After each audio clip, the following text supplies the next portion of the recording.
we all hear about inner child's work, right? We at some point come across it at least, and we're like, what is that? How do I do it? How do I go about doing it? How do I even know I have an inner child wounding? Right? At least that was me in the beginning. I was like, I don't know what this is all about. And then I experienced beautiful ceremonies where I was able to meet, speak to, and talk to parts of myself, inner children that were parts of myself that I had forgotten about or ignored, or, any of those other things. Like, you can ignore my talk in the back. Anyway, so I just recently had this beautiful healing session over the weekend, and I wanted to come back and share with you some of the things that I shared with that group, because sometimes it's hard for us to know where do we start. So let's start from the beginning. Let's at least first acknowledge that you have an inner child. You have many inner children, and that's kind of the feeling that you get when life gets a little difficult, or you get confronted with something new, or you're about to try something new. You start to feel nervous, you start to maybe feel fear, maybe you start to feel anger, maybe you feel like you're resentful. A lot of those feelings come from wounded parts of ourselves and different parts of our childhood. So acknowledging that to begin with is the first step, just realizing that you have these parts of you. And then once you figure that out, you can start to do all these different exercises in order to kind of move on in your healing journey, because healing your inner child, your inner wounding, is actually something that's very difficult. Otherwise, we would have done it already, right? And so it takes a lot of patience from you. It takes you acknowledging that you have these wounded parts of yourself, and it takes you actually spending time and being very patient with those parts of you. So let's start on our journey. Let's figure out what we can do. So the first thing that we can do is we can write a letter. And that might sound, like an interesting strategy. And you can write this letter to, and in any form that you want. What you would do is you would set up a beautiful space for yourself. Maybe there's some candlelight, maybe there's some cushions. Maybe it's a safe container for you, a safe physical space for you to be able to just be with yourself for this letter writing. And you can write a letter to a parent.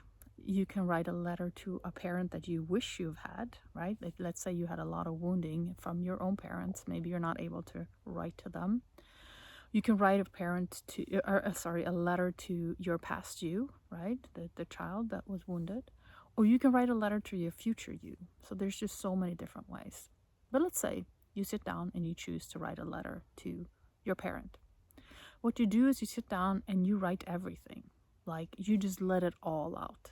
Nobody's going to read this letter. So you let all of your emotions out. You let all of your anger, your sadness, your hurt, your trauma, maybe you even talk about specific events. You say, when this and this happened, that really hurt me. I feel like you're right. You can write in any language that you want, and just allow yourself to express yourself. And the reason you want to do that is because when we were children, maybe we weren't allowed to express ourselves. You have heard the old saying of, like, seen but not heard, right? Sort of the old traditional way of looking at children. So maybe you weren't allowed to express yourself the way that you wanted to. And so now is your chance to sit down with a piece of paper or many pieces of paper and just pour it all out. And it's a beautiful exercise. It's an exercise that I've done in my life, and it left me actually exhausted afterwards. There was such an outpour of emotion when I did it. It was so beautiful. It was so amazing. I felt really great afterwards, but it actually gave me a huge migraine. And the rest of the day, I was just, from that kind of release of everything, I was exhausted. And then nobody's reading this letter. You can do whatever you want with it. Maybe you can burn it. You can give it back to nature, however you feel. But that release, that expression of you, where you're allowed to do this, is what starts, I would suggest that it starts you on your journey. It starts you of your journey to want to come back to you, to want to be that expressive, beautiful child that you once were, to release anything, maybe even start to on your path of forgiveness, right? Forgiveness for some of the things that happened to you. So it's really a beautiful journey to start with that letter, okay?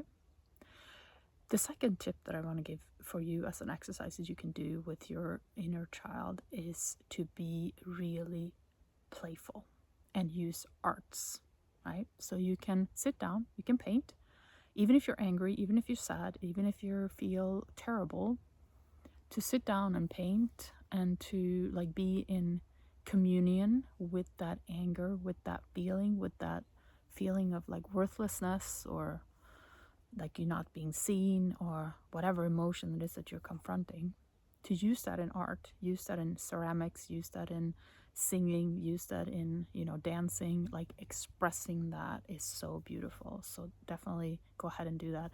And you'll see those emotions start to show themselves on your piece of paper, on your canvas, on your piece of clay, right? And it can be quite expressive and quite beautiful.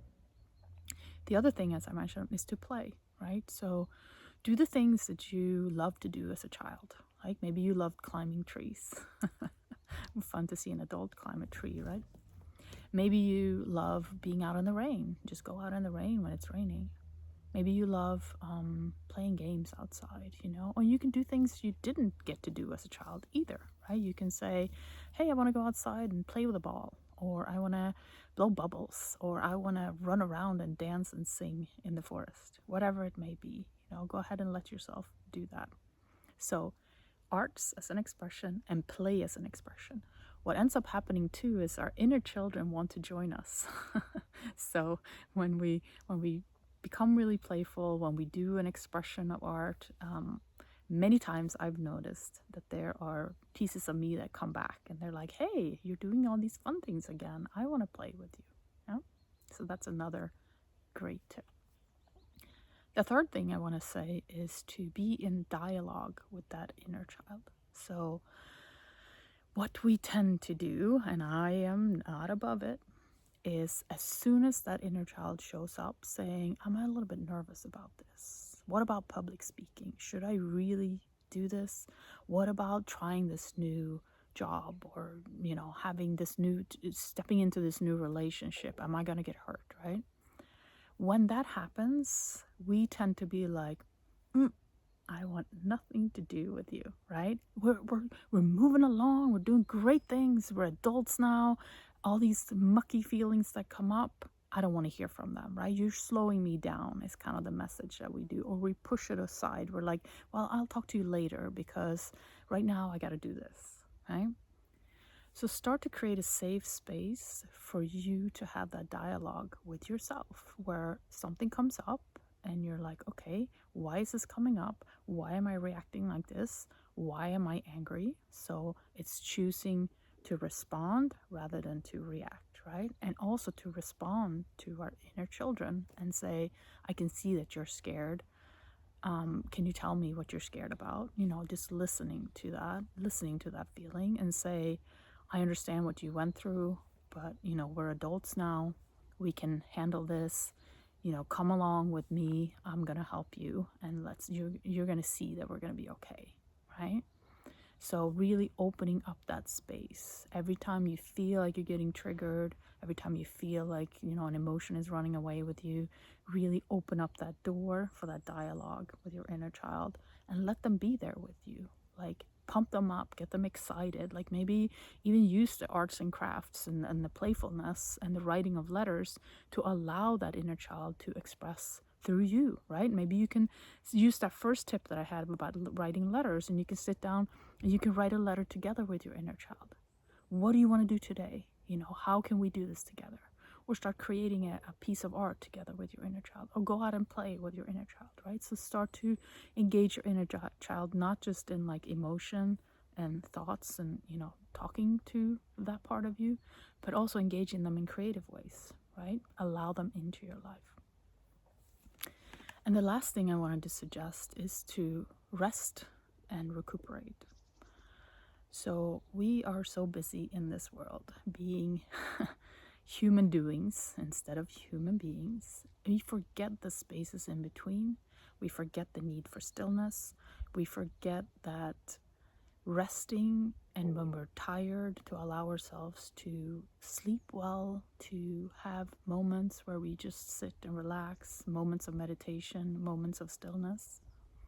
That's a way to work through our trauma as well, because when we're still, the body can relax enough to release some emotions to come up through us, and we can sit there and we can feel them.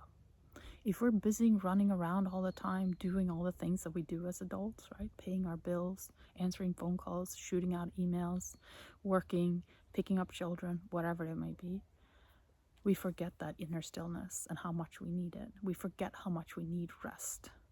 And we know what happens when we don't listen to that, right? We get sick or something happens in our external environment that allows us to slow down, right? Something that usually we don't like so much, right? And it's like, oh, why did this happen to me? Why am I not moving forward, right?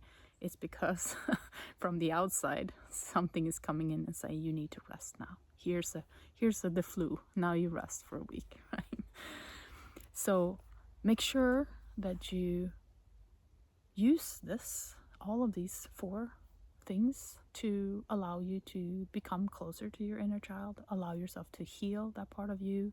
I know this is a hard journey. It's a lonely journey at times. It's very difficult because we're coming up right against our deepest traumas, our generational traumas, our trauma from our parents, and we're coming up against those pieces that are like the most painful inside of us. So it's not an easy thing. Like I had mentioned in the beginning, if it was easy, everyone would be healed, right? And then using healing also as a modality, therapy, coaching, all these things are beautiful for you to allow yourself to express the things that you're experiencing when you're using these 4, tools to work with your inner child. The things that come up for you then, where you realize, oh, when this happens, I always react like this. Or when I get an opportunity, I always shut it down because I'm too scared to move forward, right? Or when I am in a new relationship, I walk away, I step away because of this wounding that I have. So we start to see these patterns, and then expressing that in coaching, therapy, and also using different type of healing modalities to actually step in. And there are beautiful things that I love to do, which are, recuperating some of your wounded parts, healing them and bringing them back to you, asking them what they want. There's some beautiful shamanic journeying that you can do to bring those pieces back to you. And there's other modalities as well that are really beautiful. Breath work, you can heal trauma through breath work, which I've done myself, and it's magical. It's just unbelievable. So just make sure that you are being with you, that you are listening to your inner child, and that you're bringing them along on all of your journeys. And then you'll start to heal on your own through beauty, through stillness, through letter writing, through art, through playing, through music, dancing, and just allowing all of that in and being you. So thank you for listening. Namaste.